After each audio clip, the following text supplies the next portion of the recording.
j'ai peur que notre pays disparaisse. Et je me fais le porte-parole de beaucoup de gens qui ont cette peur au ventre. La France pourrait mourir.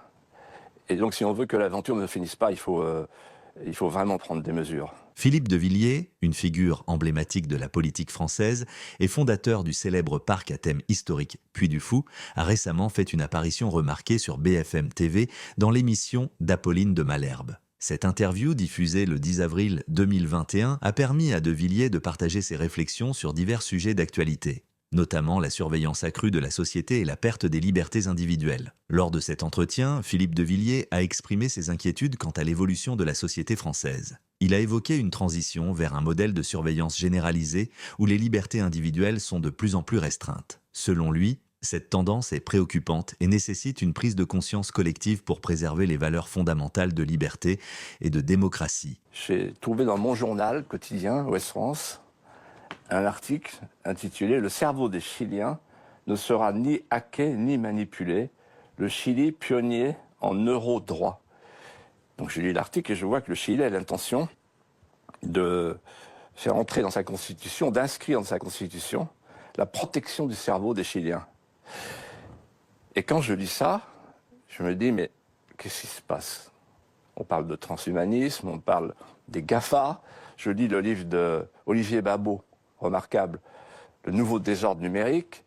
Et je me dis, mais on est peut-être en train de basculer là dans un monde totalitaire sans qu'on s'en aperçoive. Jusqu'à présent, j'ai cru que tout ça, c'était des rumeurs complotistes, voilà. Puisque le mot à la mode, c'est complotiste. Tout le monde est complotiste. Voilà. Et donc, je me suis dit... Mais aucun complotiste n'accepte de l'être. Donc, si je vous demande est-ce que vous êtes complotiste, vous me direz sans doute, mais ça ne sera pas forcément une preuve que vous ne l'êtes pas. Alors la preuve qu'on l'est ou qu'on ne l'est pas, c'est très simple, c'est les faits. Voilà. Un complotiste, c'est quelqu'un qui ment. C'est quelqu'un qui est dans le fantasme. Ce qui nourrit le complotisme, c'est quand nos gouvernants eux-mêmes ne sont pas dans la vérité nue. Vous voyez ? Et quand on triche partout. Vous voyez, la tricherie implique la tricherie. Et en fait, je vais vous raconter que ce qui m'a mis la puce à l'oreille, c'est un exercice de simulation que j'ai vu de mes propres... Que vous racontez dans le livre. Ouais. Un exercice de simulation qui a lieu le 18 octobre 2019, donc bien avant qu'on ne parle du Covid, à New York, avec vraiment le gratin mondial des puissances privées, Big Pharma, Big Data, Big Finance. Ils font une simulation d'une pandémie de coronavirus. Et en voyant ça, je me dis, bon, ça c'est pas truqué, c'est un fait. Je me dis, il y a quand même quelque chose. Ça veut dire qu'il y a des gens qui, en fait, savaient. Alors, attention, je ne dis pas... Mais ça avec quoi? C'est-à-dire, pardon, mais alors, je voudrais quand même savoir, est-ce qu'au minimum, vous laissez entendre, vous soupçonnez qu'il pourrait y avoir une forme de manipulation du monde entier dans cette histoire? Alors, je vous remercie de me permettre de préciser. Parce que j'allais vous le dire. J'allais vous dire, non, je n'ai pas dit ça. Et dans mon livre, je dis ceci textuellement. Il y a des gens qui, dans les années 1994, au moment de l'OMC, au moment de la création de l'OMC, voulaient un monde sans frontières. Les uns, par souci idéologique, pour remplacer les frontières les murs par des ponts, comme on dit, et les autres, dans un souci d'intérêt, pour ouvrir un grand marché planétaire de masse. Mais ce faisant, ils savaient, puisque nous le savions avec Jimmy Goldsmith, on avait fait une campagne là-dessus. Pardon, Philippe de Villiers, mais je voudrais quand même comprendre, qu'on revienne à ce qui se passe aujourd'hui. Est-ce que vous sous-entendez qu'ils savaient qu'une pandémie arriverait? Non. Ou est-ce que vous vous dites, si une pandémie arrivait, alors ils voulaient l'utiliser aux fins de contrôler davantage le monde? Voilà. Vous avez parfaitement résumé ce que j'allais vous dire, à savoir... Ils n'ont pas créé cette pandémie, mais ils l'utilisent alors. Alors, simplement, ils savaient, Jimmy Goldsmith, qui était un grand chef d'entreprise, qui avait profité du mondialisme, me dit à moi, il y a 200 000 microbes qui se baladent, et donc c'est une folie de faire un monde sans cloison, parce que, et il ajoute, et je le cite, si vous mettez 5 ou 6 milliards de personnes dans la même pièce, le microbe, s'il y en a un, il va mettre tout le monde au tapis. Donc en fait, ils le savaient. Et ils l'ont fait quand même. Jamais, je ne dirais, jamais on ne pourra prouver, parce que je pense que ce n'est pas le cas, qu'il y a des gens qui auraient inventé le virus. Vous ne pensez pas que ce virus a été inventé? Ça, c'est du complotisme. Non. En revanche, ce que je dis à travers ce livre, paru le 2 juin 2020, c'est qu'il y a des gens, les géants du numérique, qui en tirent profit. Qui en tirent profit. Et Philippe de Villiers, on va revenir aussi à ce qui se passe ici en France et ce que vous décrivez comme une dictature hygiéniste. Mais je rebondis quand même sur ce que vous dites. Finalement, le grand paradoxe, c'est que vous pourriez, au fond, vous réjouir du retour. Vous dites c'était une folie ce monde sans cloison, que vous aviez vous-même appelé à davantage de souverainisme. Vous pourriez être celui qui se réjouit, au fond, que l'une des conséquences, même si évidemment personne ne l'a souhaité, mais l'une des conséquences, c'est le retour des frontières. C'est drôle parce qu'il y a encore quelques semaines, souvenez-vous, la phrase de Emmanuel Macron, le virus n'a pas de passeport.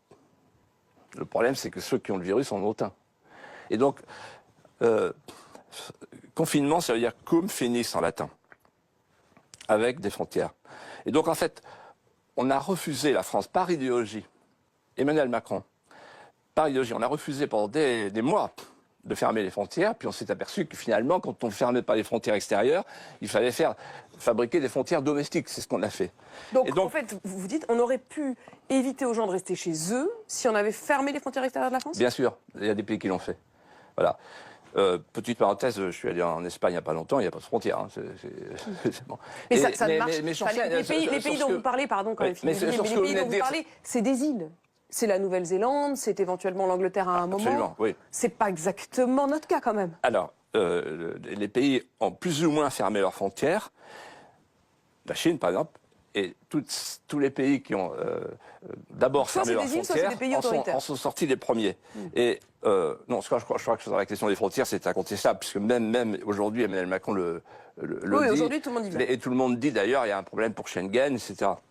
Non, ce qui me frappe beaucoup quand même, et c'est aussi pour ça que j'ai écrit ce livre, c'est que donc les gens comme moi qui sont souverainistes, attachés à la souveraineté externe et interne de la France, hurlaient dans le désert, un pays qui sacrifie son industrie au nom de la délocalisation systématique, au nom de ce qu'on appelait les chaînes de valeur globale, c'est un pays qui un jour peut se trouver dans le besoin.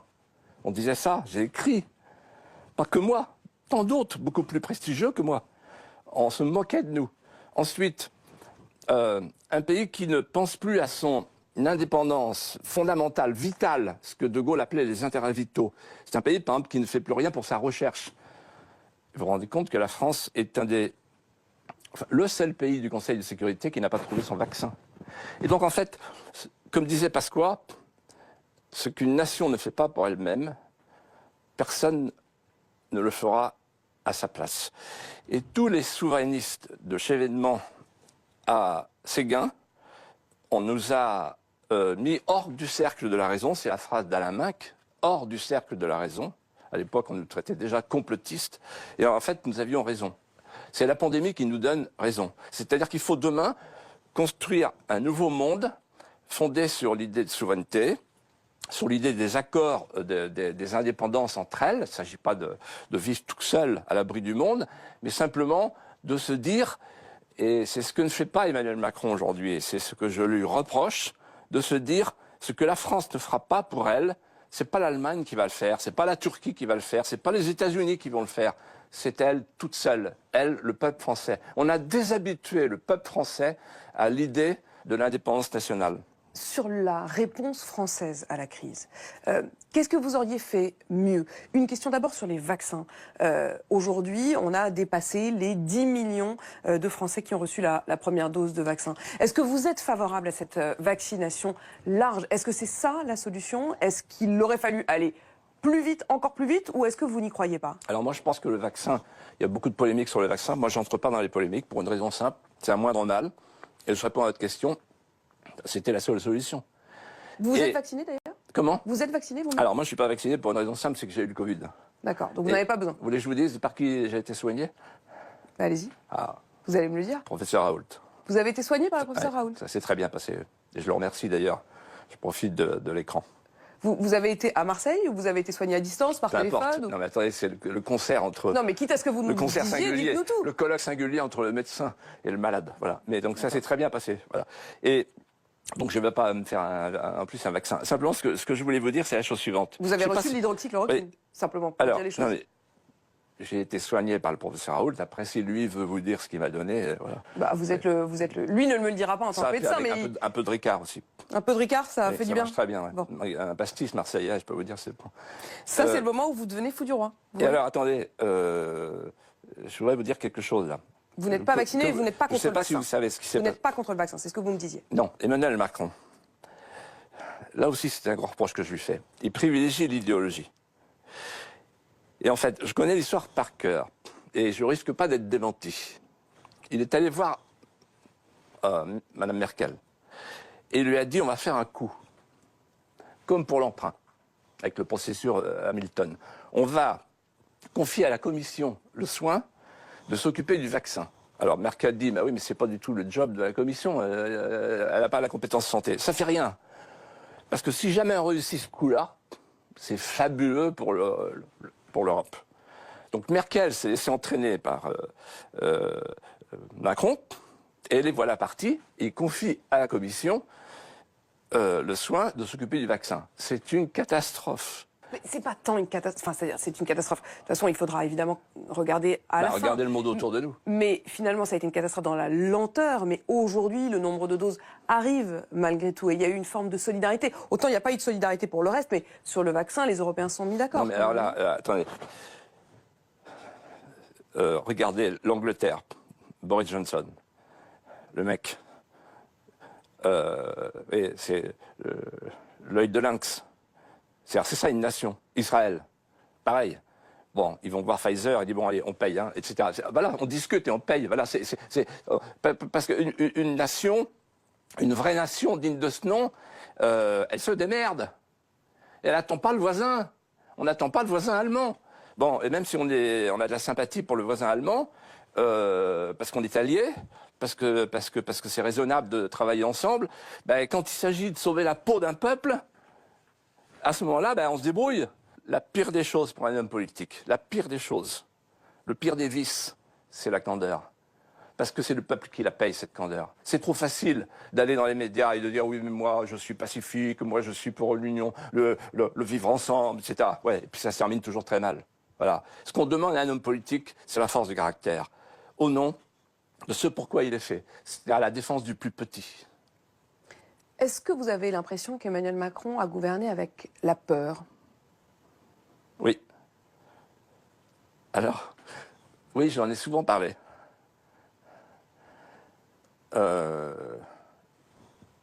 En parlant d'Édouard Philippe. Et en fait, il m'a un jour confié, le 17 mai 2020. Je ne travaille pas un grand secret, mais puisqu'il me l'a dit, je vous le dis. Il m'a dit, en fait, on me fait un reproche que je ne mérite pas, c'est de réunir le Conseil de défense.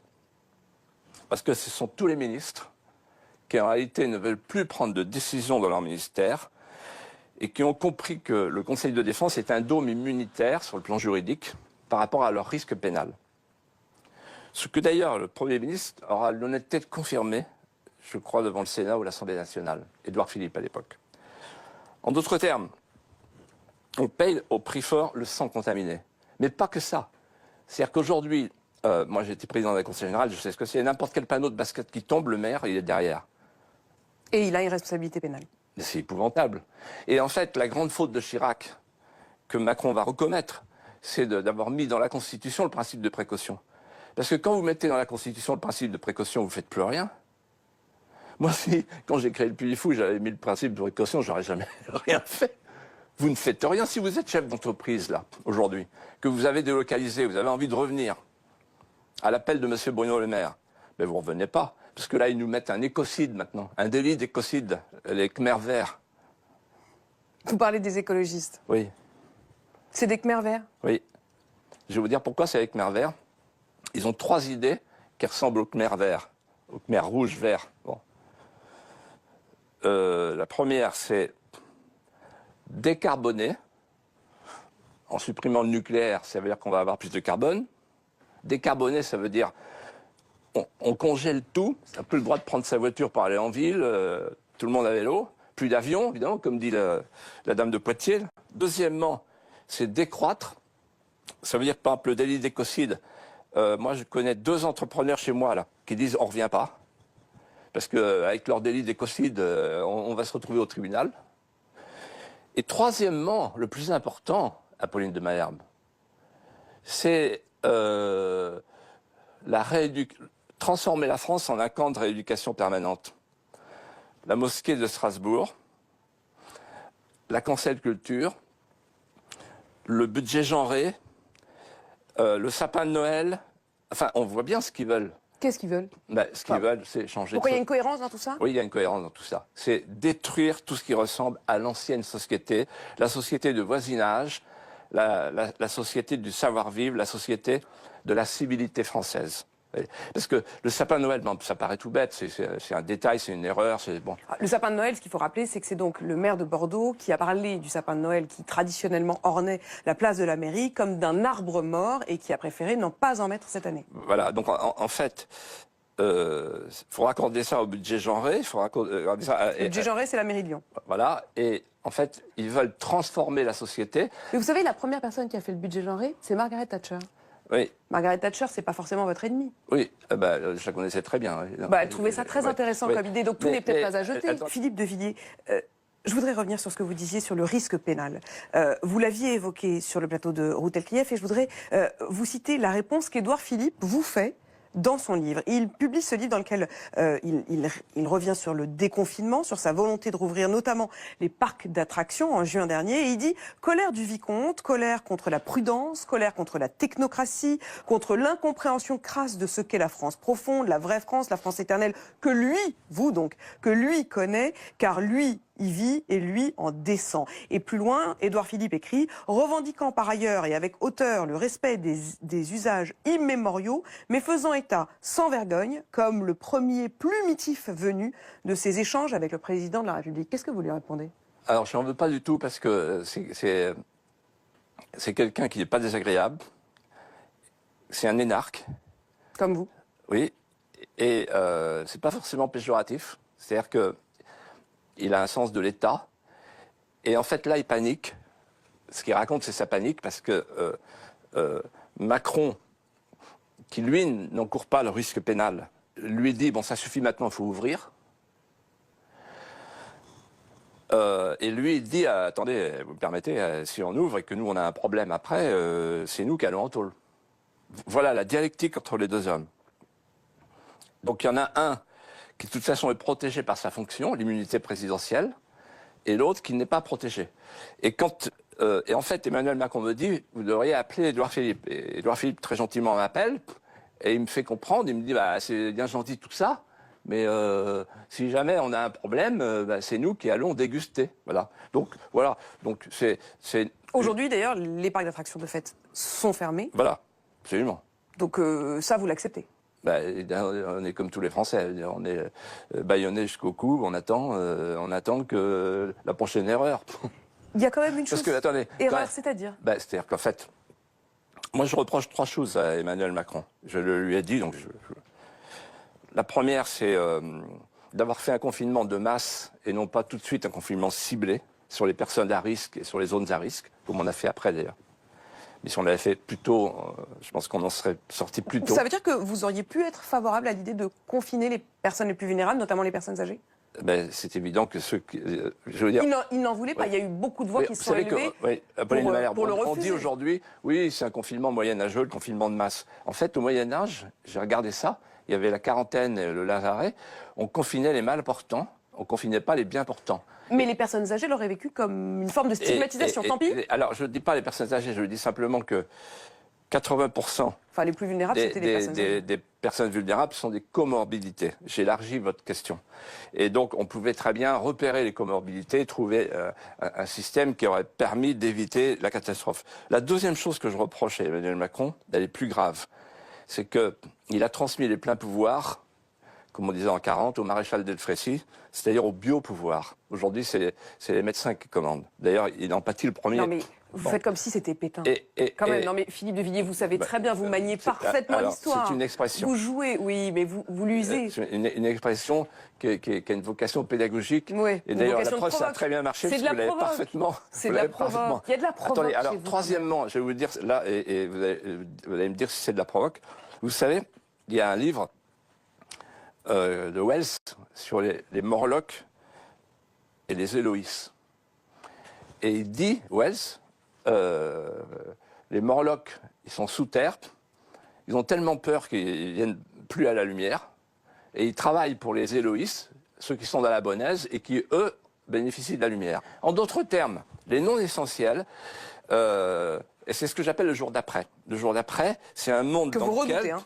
Que je redoute. C'est un monde dans lequel, au nom du tout sanitaire, on sacrifie la jeunesse. C'est un monde dans lequel, au nom du tout numérique, on sacrifie la société de voisinage. Et c'est un monde dans lequel, au nom du transhumanisme, on dénature l'espèce humaine. Quand j'étais jeune, je me souviens des discussions avec Olivier Guichard, etc., le ministre de l'Aménagement du Territoire, qui disait, ouais, tout ça sont les petits commerçants, c'est de l'inflation, tout ça, etc. Et je dis, attention, vous allez tuer les centres-bourgs, c'est du temps des grandes surfaces. Et là, maintenant, avec en ligne, tout le monde fait en ligne, on a fermé les bistrots, durablement, on a fermé les restaurants, on a fermé les commerces de proximité, on a fermé même les librairies, comme si la France n'était pas un acte littéraire. Et pour moi, ça, c'est une faute majeure. D'avoir séparé les essentiels des non essentiels. Ah oui, parce que si vous voulez, pendant ce temps-là, M. Jeff Bezos prospère et il envoie des satellites. C'est-à-dire qu'en fait, on a donné le pouvoir aux géants du numérique qui sont en train de mettre notre fort intime en algorithme. Mais qu'est-ce qu'on pouvait faire? C'est-à-dire si en effet les médecins disaient, et si vous aviez été au pouvoir, vous les auriez aussi écoutés, au minimum écoutés. Alors, et s'ils vous avaient dit, voilà, ce sont des lieux de contamination, les restaurants, les commerces, les petits commerces où du coup il y a moins d'espace, qu'est-ce que vous auriez dit? Vous auriez dit, c'est pas grave, on continue? Mais non. J'aurais pas dit ça. J'aurais dit ce que je vois tous les jours, c'est que il y a de la contamination dans le métro, il y a dans les grands espaces qui sont préservés, dans le train par exemple, mais on ne touche pas à la dame SNCF. Et en réalité, le petit commerçant du coin qui est en train de crever, on s'en fout, quoi. Vous voyez, c'est très très grave, en fait. C'est très grave. Pourquoi? Parce que c'est la civilité. En fait, vous voyez, Emmanuel Macron, il ne sait pas ce que c'est qu'un petit maire. Ouais, la France, c'est les petits maires. Les petits maires, c'est la petite association, la petite commune. C'est comme ça que j'ai commencé, moi, avec le Puy du Fou. Donc, je sais ce que c'est. Et donc, en fait, ils s'en foutent qu'on crève. Ils s'en foutent tous qu'on crève. Mais en fait, qu'est-ce qui va crever? Nous, c'est-à-dire les indépendants. Vous dites qu'Emmanuel Macron s'en fout qu'on crève? Oui, bien sûr. Oui. Il veut être réélu. Il s'occupe de sa réélection. Vous avez regardé, il s'occupe de l'ENA. C'est intelligent. C'est un non-sujet, l'ENA? C'est une diversion. Vous savez ce qu'il fait avec cette histoire de l'ENA?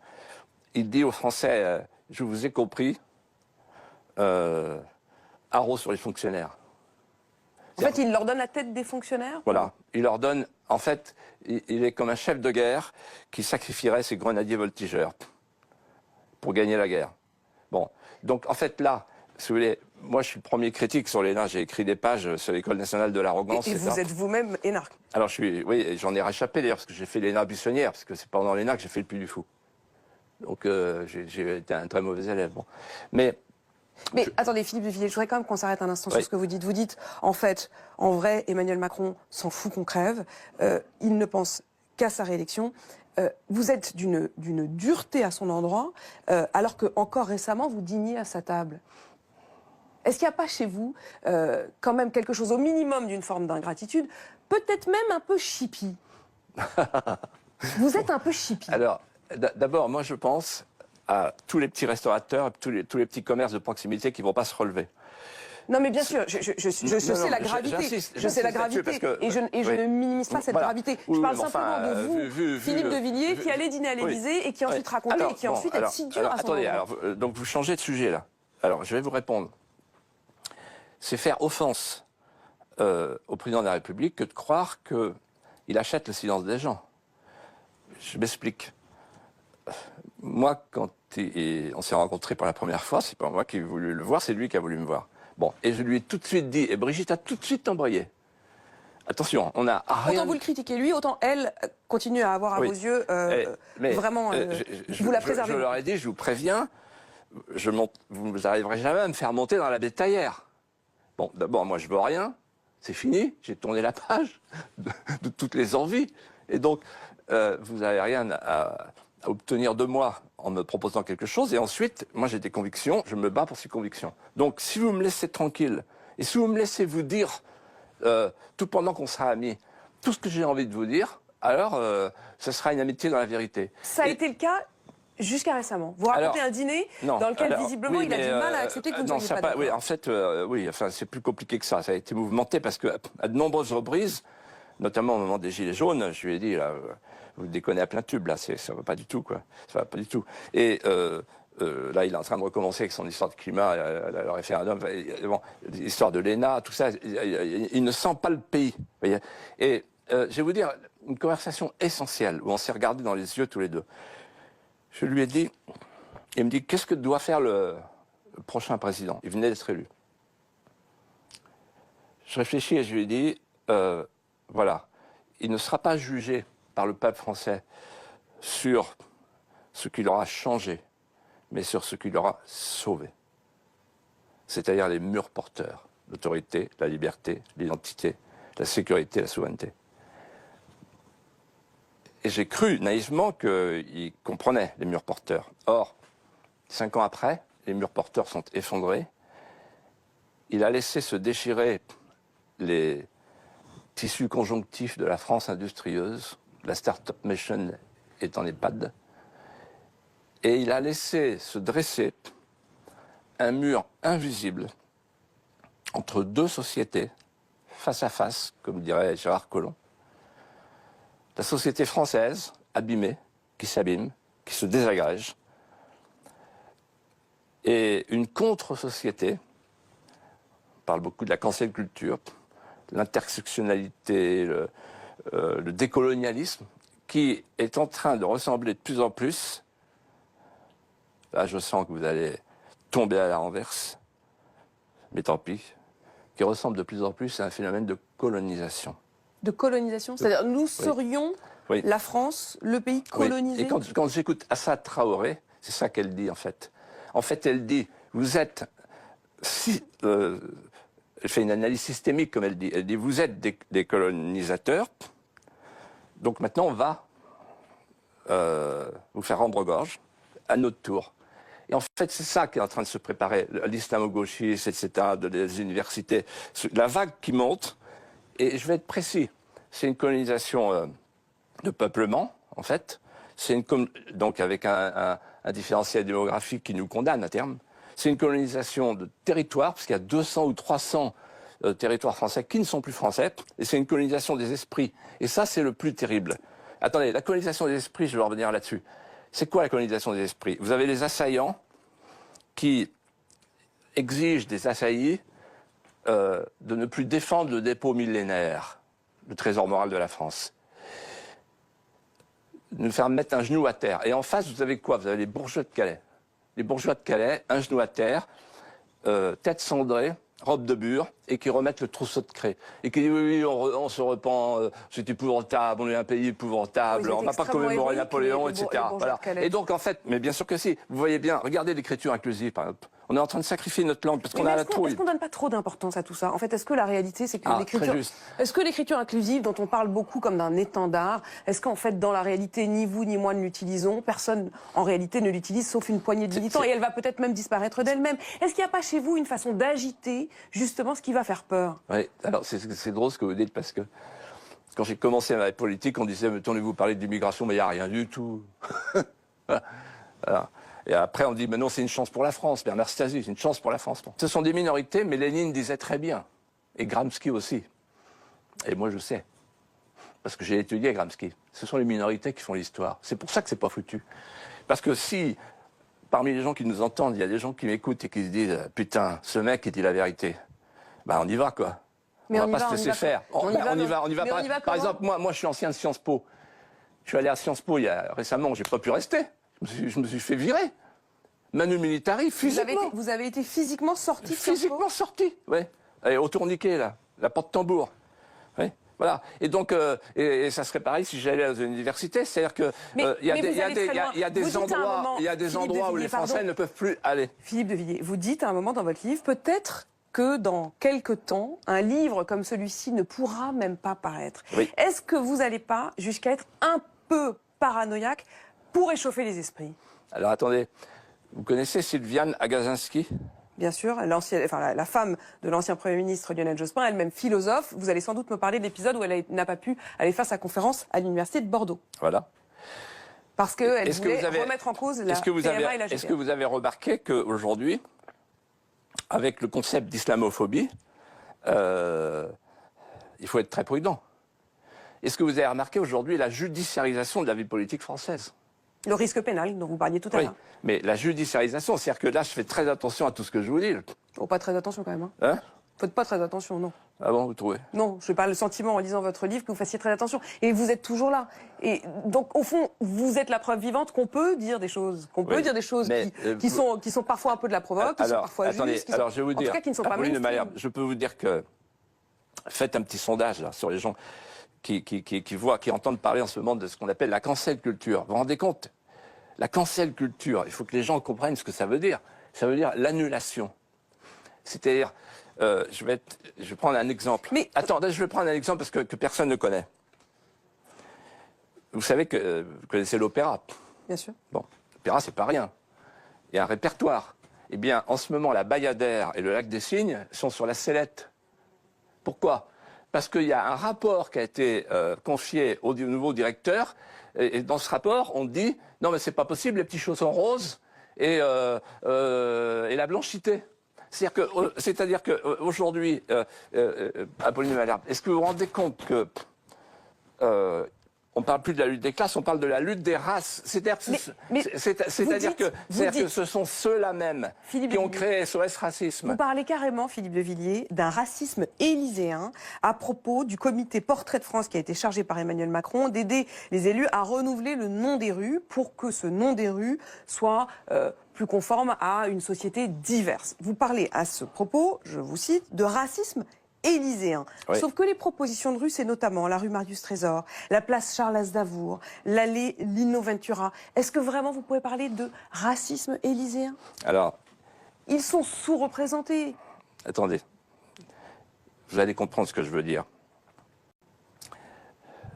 Moi, je suis un fan de Marius Trésor. Les gens que vous venez de citer, je suis un fan. Bon, et je peux en citer beaucoup d'autres. Raymond Coppa, Coppa-Zeski, etc. Donc voilà. J'adore Zidane, j'ai pas de problème avec ça.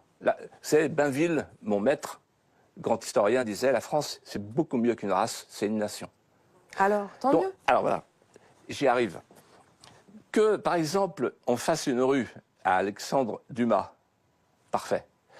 Mais si on ajoute, comme fait Macron, c'est là sa faute. C'est un métis, donc il faut qu'il ait sa rue. Là, je suis plus d'accord. En fait, vous ne voulez pas de quotas, c'est exactement toujours cette extrême... C'est-à-dire que je ne veux pas de la discrimination positive, parce que la discrimination positive consiste en la préférence étrangère, alors que le socle... Vous voulez qu'ils aient une rue à leur nom parce qu'ils le méritent et non pas parce qu'ils incarnent. Exactement. Mais est-ce qu'il faut aller jusqu'à parler de racisme élyséen? Ah ben bien sûr, parce que c'est un racisme à l'envers. J'aimerais bien vous entendre sur une autre des polémiques de cette semaine, ou en tout cas des interrogations sur cette messe de Pâques qui a eu lieu en plein Paris, dans une des paroisses parisiennes, l'église Saint-Eugène. Messe de Pâques avec prêtres, servants de messe et fidèles qui étaient sans masque, la communion directement dans la bouche. 2 ecclésiastiques ont été placés en garde à vue et il n'y a pas encore de poursuite. Est-ce que vous vous dites ils ont bien fait d'exprimer leur liberté, ou est-ce que vous condamnez ce comportement? Non. Je me dis la chose suivante. La France est un vieux pays. L'Église catholique a 2000 ans. Le Saint-Sacrement, ça a 2000 ans. Porter le Saint-Sacrement, ça a 2000 ans. Et donc... on peut avoir de la compréhension pour quelqu'un qui, depuis 2000 ans, fait le même geste, et au lieu d'appliquer les gestes barrières, applique les gestes de l'infini. Voilà, c'est tout. Mais pendant que vous vous intéressez à ça... En pleine pandémie, ça veut dire que pour vous, la loi de Dieu est au-dessus de la loi de la République? Ah non, mais ça veut dire tout simplement que il y a des mesures de précaution. Non, mais attendez, ne me fais pas dire ce que je n'ai pas dit. Je dis il y a des mesures de précaution pour tout le monde. Bon. Donc aussi... D'ailleurs, là, nous-mêmes, on est en faute, là. Non, on a plus de 2 mètres. Ah, ouais, enfin, quand même. Et on est dans un espace très ouvert. Enfin, là, je peux vous dire que... Non, vous exagérez. Philippe de Villiers. Moi, je ne sais pas, mais là, pour les catholiques, en fait, il pourrait y avoir des exceptions. Donc, attendez. Tout le monde porte le masque, personne ne met la main dans la bouche de l'autre. C'est drôle parce qu'il y a toute une société médiatique qui s'acharne sur les églises, sur ce qui se passe dans les églises. Et pendant ce temps-là, je peux vous dire que dans les mosquées, il se passe plein de choses. Donc, comme ça se passe dans les mosquées, on peut le faire chez les catholiques? Non, c'est pas ça, mais je veux dire, cet acharnement.